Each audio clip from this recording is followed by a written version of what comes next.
Buongiorno a tutti, come state? Tutto bene? Bene.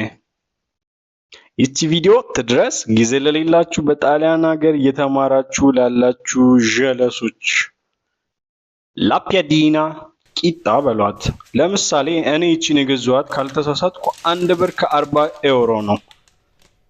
ውስጡ የሚይዘው 3 ስለሆነ በአንዱ ብታካፍሉት ወደ 45 ሳንቲም አካባቢ ማለት ነው። መጥበሻውን ታዷ ሳትነዱ አንዷ ዳር እያላችሁ በአዲሱ የዋና ስታይል መጥበሻችሁን ደቅ ማድረግ የመጀመሪያው ሂደት የሚሆነው። እንዳይጣበቅ እኔ ትንሽ ዘይት ጠብ አደርጋለሁ። እናንተ ካልፈለጋችሁ ወይ ደግሞ መጥበሻችሁ ቆንጆ ከሆነ ዘይቷን ላሽ በሏት። እሳቷን የፈጠነ ለኮስ ፒያዲኗን መጥበሻዋ ላይ አላየ ደቅ አርጓት። ያው እንግዲህ በግልጽ እንደሚታየው የኔ መጥበሻ እጀቷ ተሰብሯል እና ለዛሬ ቂጣ እያዘለሉ የማገላበጥ ጥበቤን ለማሳየት አልችልም። በዚህ ታሪክ ልቡ ተነክቶ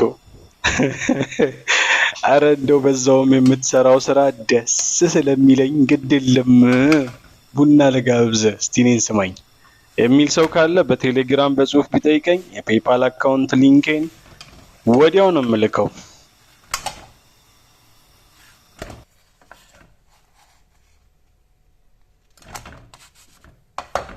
በስተመጨረሻ ፒያዲናችን ደርሳለች። ከቻላችሁ ቡና አፍሉና ነቃ ደንገጥ ብላችሁ ወደ ትምሮ 1 ብር ባልሞላ 5 ደቂቃ ባልሞላ ነቃ ደንገጥ ብላችሁ ወደ ትምሮ።